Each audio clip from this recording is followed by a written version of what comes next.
여행이 망한 세상 구라발로 떠나는 오싹한 곳.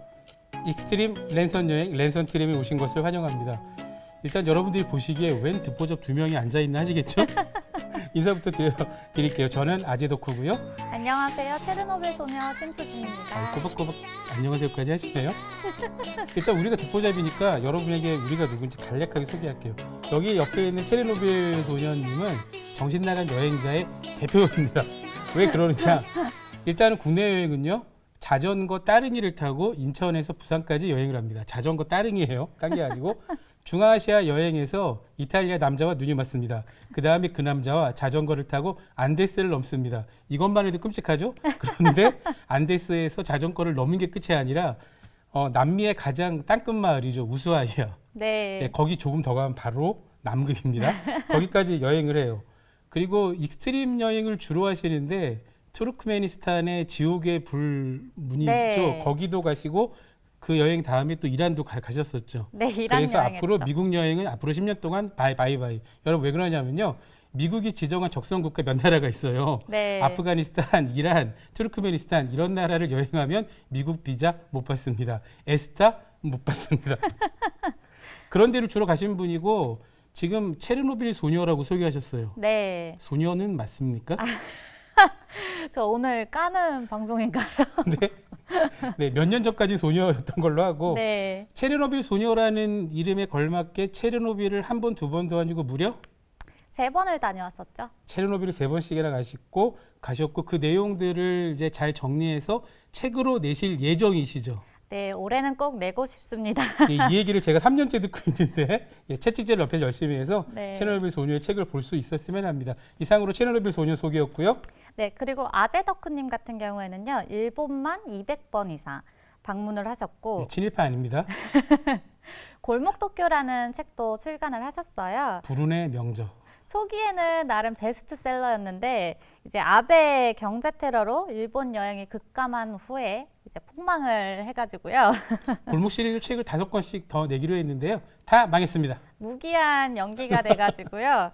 이제 그 한을 풀기 위해서 다음 브런치의 아재 덕후로 이제 글을 쓰고 계시는데 그것도 이제 좀 시들하시다고 해요. 직장인이니까 먹고 살아야죠. 네.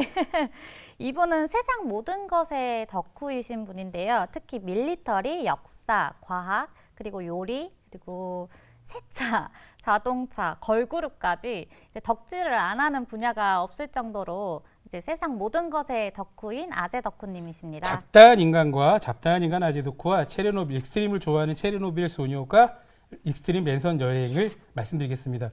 여행의 모습은 정말 다양하잖아요. 어떤 사람들은 손가락 하나 까딱 없이 한적한 해변에 앉아서 마르가리타, 마티니를 마시는 이런 여행을 좋아할 수도 있고요. 또 누구에게는 캐리어를 꽉꽉 채워서 돌아오는 쇼핑 여행. 제가 그렇습니다. 네. 제가 그거 굉장히 좋아해요. 살림살이 구매하는 여행을 굉장히 좋아합니다. 그리고 체르노빌 소녀님 같은 경우에는 익스트림 액티비티를 굉장히 좋아하시죠. 액티비티도 되게 좋아하고요. 예. 또 이제 남들이 가보지 않은 곳에 여행하는 거를 굉장히 좋아해요. 번지 점프 하시고 뭐 스카이 다이빙도 좋아합니다. 스카이다이빙까지 네. 대단하십니다. 이런 여행들을 좋아하는데 지금 어차피 코로나19 때문에 여행이 망했지 않습니까? 이런 여행이 망했습니다. 망한 세상에 올해까지는 분명히 틀림없이 여행 못 갈 거고요. 이런 세상이니까 우리가 랜선으로 익스트림한 여행 이야기를 해보자라는 취지의 코너가 되겠습니다. 우리 코너의 특징이 있죠? 특징이 있죠. 남 얘기는 하지 네. 않는다. 저희 둘이 겪은 여행 이야기를 주로 여기서 다루는- 오해하시면 안 되는 게 우리 둘이 같이 겪은 게 아니고요. 같이 우리 가진 둘이 않았어요. 따로따로 겪은 네, 여행지의 이야기를 우리가 직접 촬영한 사진, 영상들을 중심으로 말씀을 드리겠다는 이야기입니다. 네. 익스트림 여행이라고 하니까 그리고 지금 오늘 체르노빌 이야기부터 먼저 시작할 건데 여러분 오해하시면 안 될 게 체르노빌 여행 권장하는 방송 네. 아니죠? 절대 아닙니다. 다크 투어리즘 생각할 수도 있는데 다크 투어리즘도 권장하는 건 아니에요. 이런 익스트림한 여행이 있다는 것을 말씀드릴 뿐입니다. 익스트림 투어 같은 경우에 사실 정의가 따로 있지는 않잖아요. 따로 있진 결국은 않죠. 자기 자신의 기호와 체력에 맞는 여행 중에 하나가 익스트림일 거예요. 그러니까 저 같은 경우에는 굉장히 편안한 휴양지 여행을 좋아하는데 쇼핑 여행이나 네. 이런 저에게 체르노빌이 아니죠. 백패커 혼자 백을 메고 60m, 40m 백을 메고 전 세계를 돌아다니라 안 갑니다. 저는 무조건 바퀴 4개 달린 캐리어에 비즈니스 클래스. 오, 비즈니스. 돈이 많은 게 아니라 마일리지니까. 네, 아, 마일리지가 많으니까. 마일리지가 많은 건 돈이 많은 거 아닌가요? 많이 타신 거잖아요. 네, 뭐 그런 팁도 드려야죠. 그러니까 그 굉장히 저렴한 방법으로 좌석을 업그레이드하는 방법도 여러 가지가 있어요. 그런 거 차근차근 말씀드릴 거예요. 그러니까 이를테면 그 백패커들에게 그 그룹 투어죠. 아, 네. 패키지 여행을 하라 그러면 이거 익스트림이잖아요. 이분들한테는. 어떻게 보면 익스트림이죠. 그렇죠. 반대로 패키지 여행을 선호하시는 분들에게 자, 여행의 처음부터 끝까지 여러분 혼자 다니세요 하는 건 상상하기도 끔찍한 공포일 수 있고요. 그러니까 이렇게 익스트림은 자기네 체력과 기회에 따라 다양할 거라고 생각하고요. 그러니까 우리가 소개할 아이템들은 주로 어떤 것들이 되는지 말씀드리고 싶습니다. 저부터 얘기를 하자면요. 일단 체르노빌 여행기를 얘기를 하려고 하고요. 그리고 이탈리아 남과 눈 맞아서 자전거 타고 안데스 넘었던 사연. 그리고 들을수록 웃겨. 이탈리아 남자랑 중앙아시아에서 눈이 맞았는데 자전거를 타고 안데스를 넘었어요. 네, 안데스를 넘어서 우수아야까지 갔었죠. 이게 만난 지 한 달 만에 그렇게 벌어진 네, 일입니다. 그게 사랑이죠. 네, 사랑은 위대합니다. 안나푸르나 라운드 서킷, 그리고 투르크메니스탄의 다르바자, 일명 지옥의 문이라고 불리는 곳에 다녀온 이야기, 그리고 일본의 최대 슬럼가인 오사카 니시나리 여행 이야기도 좀 다뤄보려고 해요. 제가 일본 여행을 200번 이상 갔죠. 그러니까 아마 300번은 조금 안 될 것 같고 200번은 틀림없이 넘는데 오사카도 한 30번 넘게 갔을 거예요. 근데 네. 단 한 번도 니시나리는 가보지 않았습니다. 니시나리를요? 왜냐하면요, 여러분 위험한 곳입니다. 가시면 안 돼요. 가라고는 못하겠지만 되게 도심에 있잖아요, 니시나리가. 예, 뉴욕 할렘도 이게 시내 한복판에 있어요. 할렘이 이제 그렇게 하면, 예전처럼 뭐 이렇게 위험한 곳은 아닌 거죠. 이런 여행 이야기들을 할 거고요. 그리고 밀리터리 체험 여행 같은 것들도 말씀드릴 겁니다. 지금 그 예비군 감성 가지신 민방위 예비군 형님, 동생 여러분, 실사격을 할 수 있는 여행지가 미국 외에도 동남아시아에 굉장히 많이 있습니다. 진짜요? 동남아에도 있어요? 그럼요. 그런데 이야기도 할 거고요. 그리고 항공모함을 이용한 박물관 투어 같은 주로 미국 여행들이 많겠죠. 그리고 그 니시나리 이야기도 하면서 일본 여행 이야기도 많이 할 건데 그 중에 요새 화제가 되고 있는 일본의 혐한 투어. 혐한 시위대 쫓아다니는 이야기 아닙니다.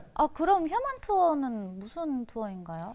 실제로 투어는 아니죠. 그 혐한 시위대들이 혐한 시위가 열리는 곳은 반대급부로 일본의 선량한 시민들이 그 사람들에게 반대하는 시위가 같이 열리거든요. 네네. 그러니까 그런 것들은 공지가 잘 돼 있으니까 여행 일정이 맞는다고 하면은 찾아다니면서 보시면 거기서 느낄 수 있는 것들이 분명히 있을 거라고 생각을 합니다.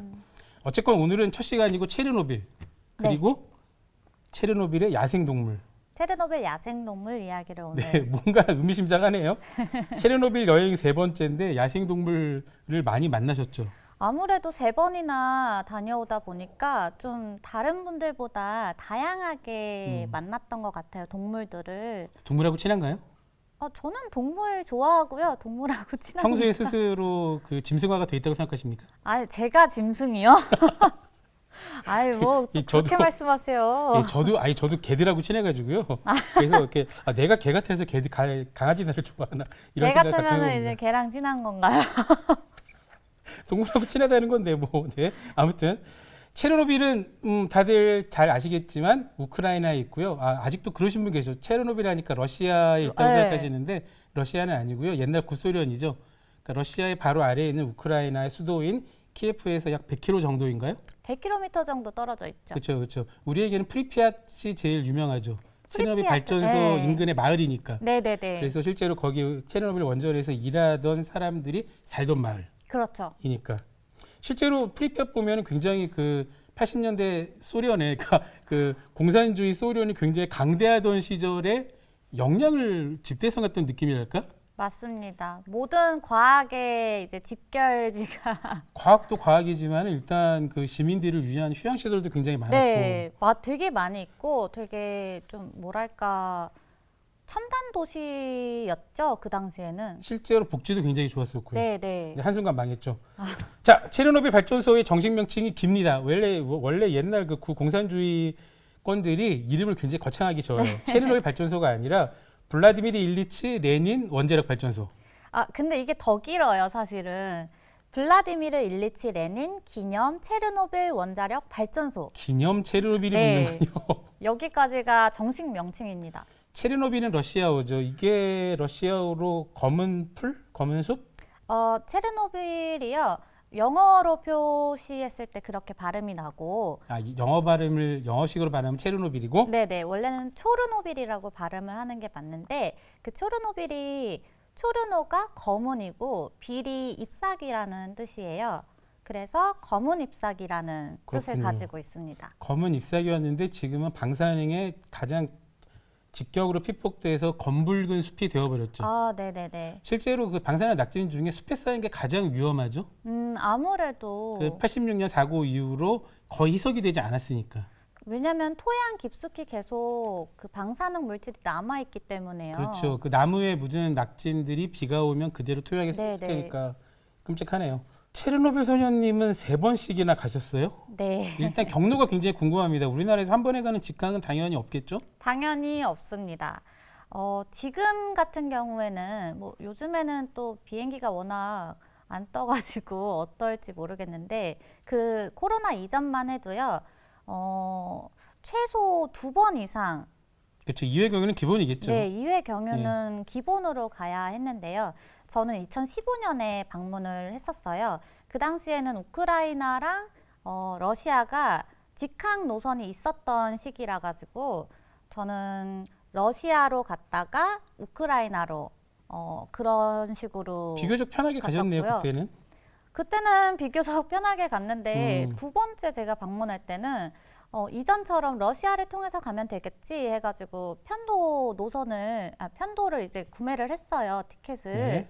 근데 알고 봤더니 이제 그 국가 간의 사이가 안 좋아지면서 이제 노선이 없어져가지고 러시아로 갔다가 벨라루스로 갔다가 우크라이나로 들어가야 되는 상황이 생겨가지고 3번을 경유를 했어요. 왜냐면은 러시아도 땅이 넓기 때문에 러시아 안에서도 경유를 한번 해야 됐거든요. 저는 돈이 없어가지고 네, 여기서 뭐 기억나는 건 어쨌건 멀다. 저렴한 멀다. 걸 타서. 그런데 여러분 생각해 보면은 그 체르노빌이 있는 키예프가 우크라이나가요. 중남미만큼 또 멀진 않습니다.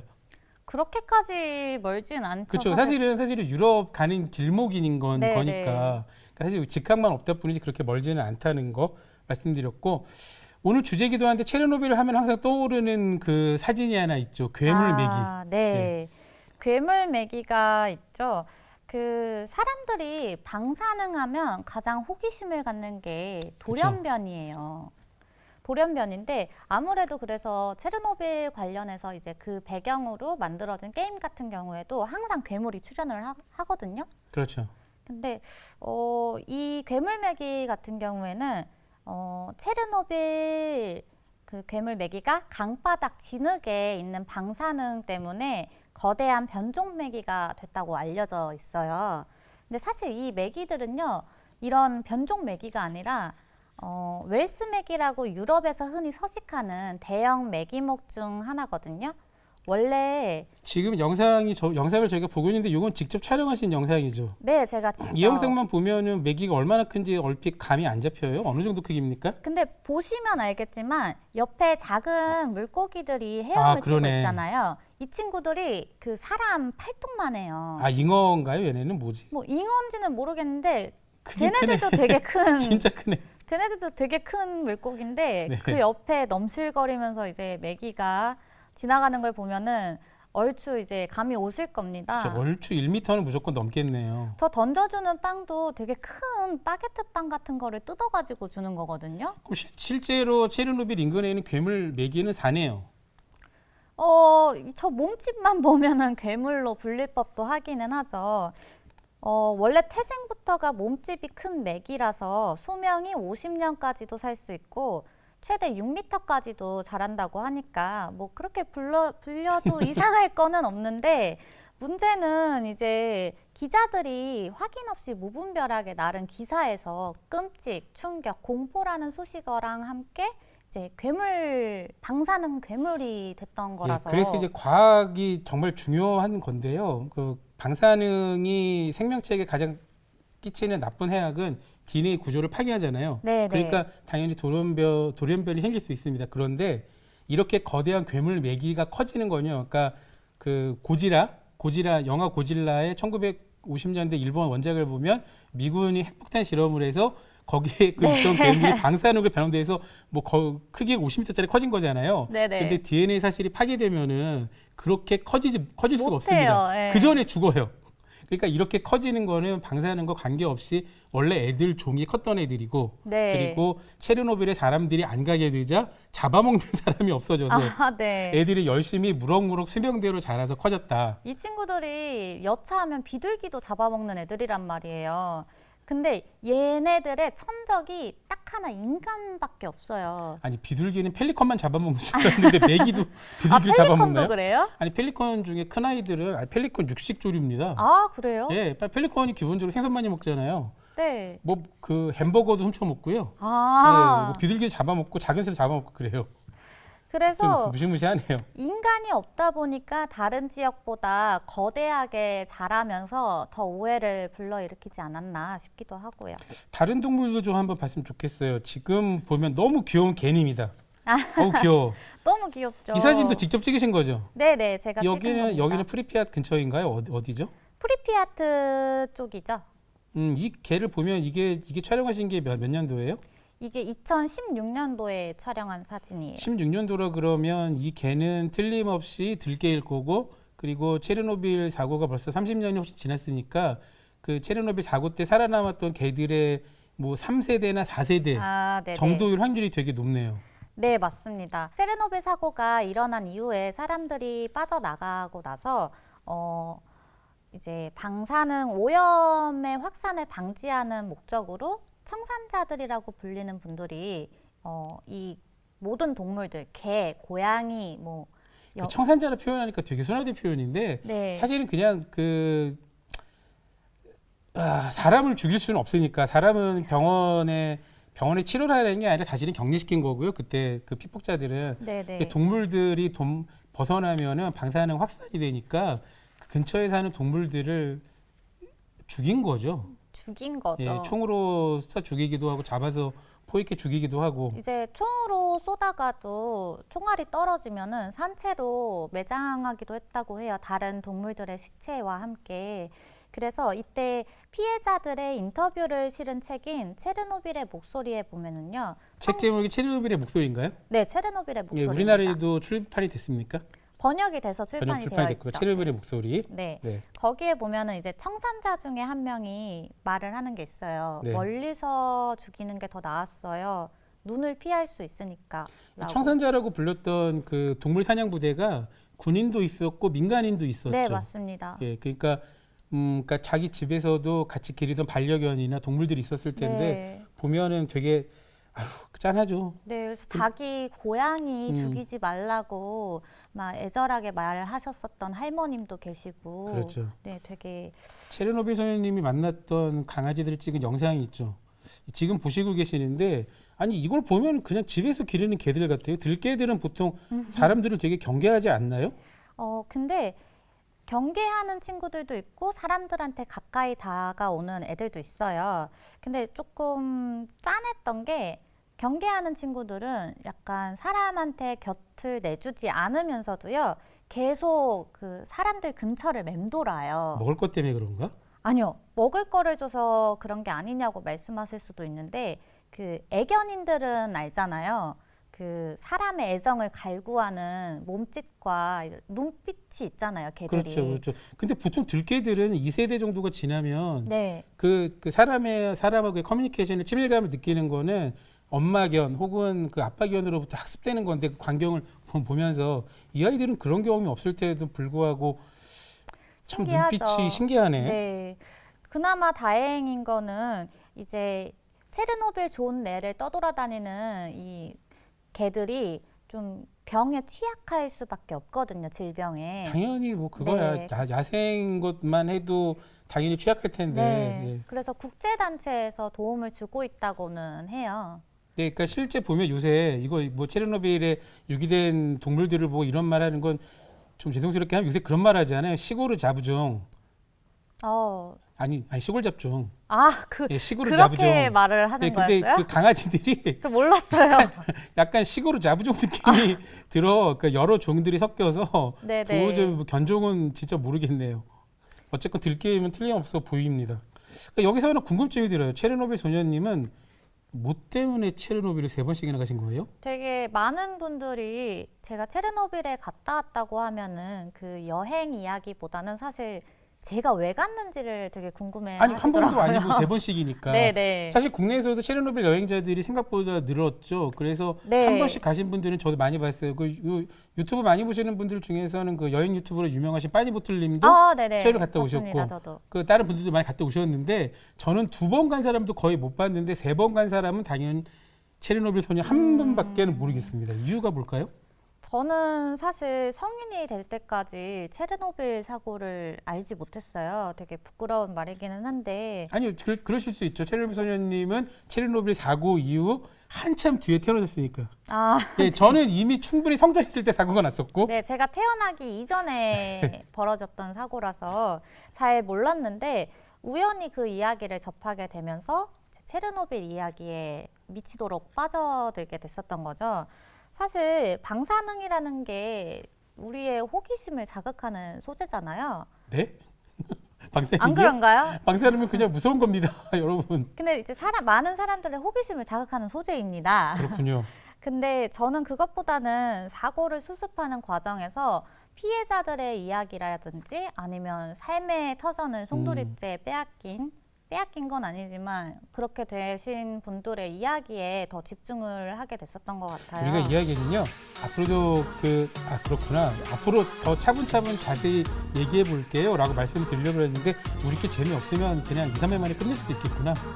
재미없나요? 여러분, 그러니까 체르노빌 소년님의 그 이야기가 더 궁금하신 분들은 지금쯤에서 구독, 좋아요, 댓글 해주시기 바랍니다. 네, 부탁드리고요. 요새 그렇게 얘기하죠. 조댓글. 좋아요, 구독, 댓글. 그래요? 댓글, 구독, 조댓글. 네. OBS